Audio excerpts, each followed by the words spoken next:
देखिए बात होगी आंसर की के बारे में, ठीक है, और ये सीडीपी की है यानी बाल विकास की आंसर की है, और सीटेट का जो दूसरी शिफ्ट का पेपर है बाल विकास का, उसकी बात होगी। अगर आपने पहली शिफ्ट की जो है बाल विकास हिंदी और पर्यावरण अध्ययन के आंसर्स नहीं देखे हैं तो डिस्क्रिप्शन में आपको उसका लिंक मिल जाएगा, आप वहाँ से उनको भी देख सकते हैं। चैनल पर अगर आप पहली बार आए हैं चैनल सब्सक्राइब कर लीजिएगा, बेल आइकन दबा दीजिएगा जिससे कि आपको नई वीडियोज़ की नोटिफिकेशन समय से मिलते रहे। शुरू करते हैं बिना समय गवाए हुए, क्योंकि आप लोग जो है बहुत आतुर होंगे जो है प्रश्नों के उत्तर जानने के लिए। लिखा है कक्षा में अर्थपूर्ण अधिगम को प्रोत्साहित करने के लिए अध्यापिका को, तो आपको बताता हूँ सीधे आपका तीसरा ऑप्शन सही होगा। पहला और तीसरा, विद्यार्थियों की सहायता करनी चाहिए कि वे अपने मनोभावों और अप्रेरणाओं को सुव्यवस्थित कर पाएँ, ठीक है, ये सही होगा। दूसरा वाला गलत है, ठीक है। तीसरा वाला सही है, विद्यार्थियों में संवाद और परिचर्चा को प्रोत्साहित करना चाहिए जिससे वे बहु परिपेक्ष करने में सशक्त हों, ठीक है। तो आपका पहले का तीसरा ऑप्शन सही है। अगला है प्रतिकूल परिस्थितियों और वंचित पृष्ठभूमि वाले अधिगमकर्ताओं को संबोधित करने के लिए निम्न में से कौन सी पद्धति प्रभावशाली नहीं है। कौन सी पद्धति प्रभावशाली नहीं है? विद्यार्थियों को संतुलित चुनौतीपूर्ण लक्ष्यों के लिए प्रेरित करना और उपयुक्त शिक्षण सहायता उपलब्ध कराना, ठीक है, ये तो है। कार्यकलापों के लिए सहयोगी समूह बनाना और विद्यार्थियों को एक दूसरे का समर्थन करने के लिए प्रोत्साहित करना, ये भी है। अधिगमकर्ताओं से बातचीत करके उनकी आवश्यकताओं और उनके सम्मुख आयु चुनौतियों को समझना, ये भी है। यानी आपका चौथा ऑप्शन जो है वो प्रश्न के अनुसार सही होगा। लिखा है अधिगमकर्ताओं को विद्यालय के बाहर ट्यूशन पढ़ने के लिए कहना जिससे कि अध्यापक को उन पर ध्यान देना ना पड़े। तो प्रश्न है प्रतिकूल परिस्थितियों और वंचित पृष्ठभूमि वाले अधिगमकर्ताओं को संबोधित करने के लिए निम्न में से कौन सी पद्धति प्रभावशाली नहीं है। तो आपका चौथा ऑप्शन सही होगा। अगला है बच्चों के अधिगम में शारीरिक स्वास्थ्य और सामवेगिक अवस्था जो है एक महत्वपूर्ण भूमिका रखती है, यानी तीसरे का चौथा। प्रश्न चौथा, कक्षा में प्रभावशाली अधिगम के लिए सहयोगिक वातावरण की रचना करनी चाहिए बजाय प्रतिस्पर्धात्मक। अगला है निम्नलिखित में से कौन सा उदाहरण विद्यार्थियों को अधिगम के लिए प्रेरित करने के लिए प्रभावशाली पद्धति है। वे कार्य देना जो बहुत सरल हों, प्रतियोगिताओं के लिए बहुत से अवसर उत्पन्न करना, पाठ उपलब्ध कराना विशेषकर जब विद्यार्थी कोई नया कौशल सीख रहे हों, सीखने से ज़्यादा कार्य पूर्ण करने पर बल देना। तो आपका ऑप्शन जो है थर्ड सही होगा। अगला प्रश्न है बच्चों के चिंतन के विषय में निम्न में से कौन सा कथन सही नहीं है। तो छठवें का आपका ऑप्शन जो चौथा, बच्चे प्रत्ययों को स्वयं नहीं सोच सकते, बच्चे भाई कहीं नहीं सोच सकते हैं, ठीक है। तो आपका जो ऑप्शन चौथा सही होगा, बाकी आपके सारे ऑप्शन गलत हैं। अगला है अधिगम एक जटिल और सक्रिय प्रक्रिया है, आपका तीसरा ऑप्शन इसमें सही होगा। अगला है अपनी कक्षा में अर्थपूर्ण अधिगम को सुसाध्य बनाने के लिए अध्यापिका को अपनी कक्षा में सामाजिक सांस्कृतिक धार्मिक भाषाई विविधता को समझना चाहिए। एक प्रगतिशील कक्षा में अध्यापिका अपनी शिक्षा शास्त्र व आकलन की विधियों को विद्यार्थियों की व्यक्तिगत जरूरतों के अनुसार परिवर्तित करती है। मतलब 9वें का आपका चौथा सही होगा। बच्चों का विद्यालय में असफल होना साबित करता है कि इन बच्चों में आनुवंशिक पैदाइश कमियां हैं और इन्हें विद्यालय से निकाल देना चाहिए। नहीं, ये भी नहीं सही है। सूचित करता है कि अभिभावकों में अपने बच्चों के अधिगम में सहायता करने में सामर्थ्य नहीं है, ये भी सही नहीं है। प्रस्तावित करता है वंचित पृष्ठभूमि वाले बच्चों में अधिगम का सामर्थ्य नहीं होता, ये भी सही नहीं। यानी आपका बच्चों का विद्यालय में असफल होना निर्दिष्ट करता है कि विद्यालय इन बच्चों की आवश्यकताओं और रुचियों को पूर्ति करने में असमर्थ है। अगला है समूह में एक दूसरे को पढ़ाने और सहायता करने से क्या होता है। बच्चों का ध्यान भंग हो जाता है, यही मतलब भंग हो सकता है देख कर की, मतलब ये नहीं होगा ऑप्शन, देख करके ही समझ में आ जाता है। बच्चों में प्रतिस्पर्धात्मक प्रवृत्ति उत्पन्न होती है, रुकावट पैदा होती है, ये भी नहीं। जैसे रुकावट आता है यानी नेगेटिव पॉइंट आया तो आपका ऑप्शन पहला दूसरा नहीं होगा। तीसरा देखते हैं बच्चों में भ्रांति उत्पन्न हो सकती है, ये भी नहीं। यानी आपका थर्ड ऑप्शन सही है। अगर हम समूह में पढ़ाएंगे, समूह में एक दूसरे को पढ़ाने और सहायता करने से बच्चे स्वयं की चिंतन प्रक्रिया पर आक्षेप कर सकते हैं और संज्ञानात्मक क्रियाकलाप के उच्च स्तर तक पहुंच सकते हैं। सामाजिकरण विद्यालय में द्वितीय कारक है। ठीक है, तो आपका 12वें का दूसरा सही होगा। अगला है, निम्नलिखित में से किस मनोवैज्ञानिक ने प्रस्तावित किया है कि बच्चों का चिंतन गुणात्मक रूप से वयस्कों की अपेक्षा अलग होता है? जीन पियाजे महोदय।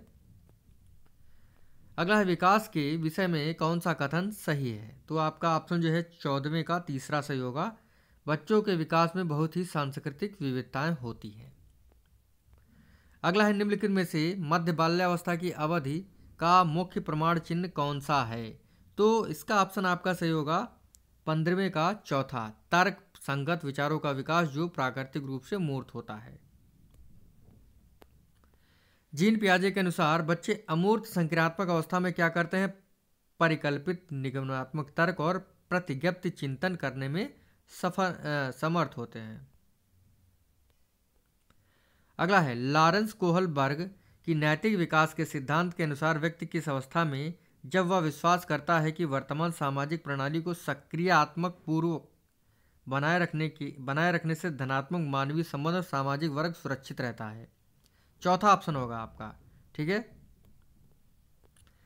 बाल्यावस्था की अवधि में विकास में केवल परिमाणात्मक परिवर्तन होते हैं, अनियमित और असंबद्ध परिवर्तन होते हैं, धीमी गति से होते हैं, उन्हें मापा नहीं जा सकता, बहुस्तरीय और मिश्रित होता है। चौथा ऑप्शन आपका सही होगा। निकटस्थ विकास का क्षेत्र है वह प्रक्रिया जिसमें शुरू में विभिन्न समझ वाले दो व्यक्ति समान समझ पर पहुंचते हैं। वह प्रक्रिया जिसमें बच्चे समाज के वयस्क सदस्यों द्वारा निर्धारित विधि से कार्य करते हैं। बच्चों के वर्तमान स्तर पर स्वतंत्र प्रदर्शन और वयस्क व अधिक कौशल वाले समकक्षियों की सहायता से बच्चे द्वारा उपार्जित किए जाने वाले प्रदर्शन के मध्य का क्षेत्र। तो यही होगा भैया आपका। ठीक है, इस चीज़ को आप लोग ध्यान रखिएगा, वही जेडपीडी वाला है ये अपना भैया। अगला है, एक प्रगतिशील कक्षा में शिक्षण अधिगम प्रक्रिया के दौरान अधिगमकर्ताओं का मूल्यांकन। 20 का जो है आपका ऑप्शन दूसरा होगा। बेहद महत्वपूर्ण है क्योंकि यह बच्चों की समझ की जानकारी देता है और अध्यापिका को अपने शिक्षा शास्त्र पर विचार करने में सहायता करता है। हार्वर्ड गार्डनर के बहुबुद्धि सिद्धांत के अनुसार निम्नलिखित में से कौन सा जोड़ा बुद्धि के प्रकार और अंतःस्थित अनुपालन संभावना के अनुसार सही है? तो मतलब कौन सा सही है? बुद्धि का प्रकार एक तरफ दिया है भाषिक, शारीरिक, गतिक, संवेदना, स्थानिक और अंतःवैयक्तिक, और एक तरफ जो है उसके उदाहरण दिए गए। भाषिक से मूर्तिकार नहीं होता है, इस चीज़ को आप लोग ध्यान रखिएगा, और स्थानिक से मनोवैज्ञानिक नहीं होता है, अंतराव्यक्ति से विक्रेता नहीं होता है। शारीरिक गतिक संवेदना केवल खिलाड़ी के पास होती है, बॉडीली काइनेस्थेटिक। लाइवाइगोस्की के अनुसार जो है बच्चों का संज्ञानात्मक विकास चरणों में होता है। स्कीमा के परिपक्वन से बच्चों में संज्ञानात्मक विकास अग्रसर होता है। बच्चों के संज्ञानात्मक विकास में भाषा एक महत्वपूर्ण भूमिका है। बच्चे भाषा अधिग्रहण यंत्र द्वारा भाषा सीखते हैं। तीसरा ऑप्शन आपका सही होगा 22 का तीसरा। बच्चों के संज्ञानात्मक विकास में भाषा एक महत्वपूर्ण स्थान रखती है। बाल केंद्रित कक्षा वह है जिसमें अध्यापक लचीला है और प्रत्येक बच्चे की व्यक्तिगत आवश्यकताओं को पूरा करता है। ठीक है, बाकी आपके जो ऑप्शन हैं कौन कौन से बच्चों के व्यवहार को निर्देशित करने के दंड की बात आती है वैसे ही कैंसिल। ठीक है, और अध्यापक केवल पाठ्य पुस्तकों को ज्ञान, पाठ्य पुस्तक की मतलब पाठ्य पुस्तकें रटाई जाए ऐसा भी नहीं है, तो आपका सेकंड ऑप्शन सही है। अगला है सांस्कृतिक उपकरण। सोशल कल्चरल डेवलपमेंट थ्योरी किसने दी थी भैया? तो ये दिया था लाइवाइगोस्की ने। लिखा है किसी मनोवैज्ञानिक के अनुसार बच्चों के संज्ञानात्मक विकास में सांस्कृतिक उपकरण एक महत्वपूर्ण भूमिका निभाता है, लाइवाइगोस्की।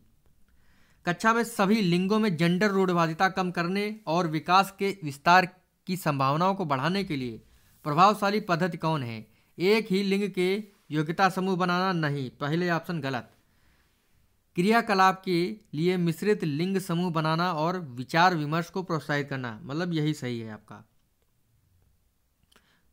ठीक है, अगला है अध्यापकों को कक्षा में बहुभाषीयता को क्या समझना चाहिए? एक समस्या, एक व्यवस्थागत मुद्दा, एक गुण और साधन, या एक रुकावट? तो एक गुण और साधन। देखिए सब कुछ जो है वो टीचर पर ही डिपेंड है। बच्चे को कुछ आता है या नहीं आता है, तो सीटेट का पेपर ऐसा होता है कि जो है उसमें केवल जो है बच्चे को ही बचाना है, टीचर को कुछ भी हो जाए उससे मतलब नहीं है। ठीक है, अगला प्रश्न है, बाकी बच्चा छोटा होता है उसको जो है हम किसी भी प्रकार से डील कर सकते हैं, तो सही भी बात है। अगला है प्रतिभाशाली और सृजनात्मक बच्चों की आवश्यकताओं को किस प्रकार संबोधित किया जा सकता है। प्रश्न हल करने के लिए विशिष्ट निर्देश उपलब्ध करा के, ऐसा भी नहीं है। रटने पर, ऐसा भी नहीं होगा। वे प्रश्न जो अभिमुखी चिंतन की आवश्यकता है, ऐसा भी नहीं होगा। तो आपका थर्ड ऑप्शन सही होगा। पठन वैफल्य, डिसलेक्सिया किससे जुड़ा हुआ है? पढ़ने और लिखने की कौशल विश्लेषण से। तो आपका पहला ऑप्शन सही होगा। वैसे हम लोगों ने जो है डिसलेक्सिया को जो है पठन योग्यता से जोड़ा हुआ है, डिस्ग्राफिया को जो है राइटिंग से जोड़ा हुआ है, लेकिन क्या बताया जाए भाई, लोगों का पठन वैफल्य जो है आपका पहला ऑप्शन सही होगा इसमें। अगला है आंशिक दृष्टि वाले विद्यार्थियों के लिए निम्नलिखित में से कौन सी अधिगम सामग्री उपयुक्त नहीं है? छोटी मुद्रा वाली कार सीट। बाकी बोलती हुई पुस्तकें, स्पर्श सूचना पट होगा, बड़े आकार में मुद्रित पुस्तक ये भी होगा, त्रिविमीय नक्शे चार्ट। ठीक है, तो 29वें का आपका दूसरा ऑप्शन सही है। अंतिम प्रश्न हमारे वीडियो का देखिए, समावेशी आ जाता है तो मतलब समान शिक्षा का अधिकार।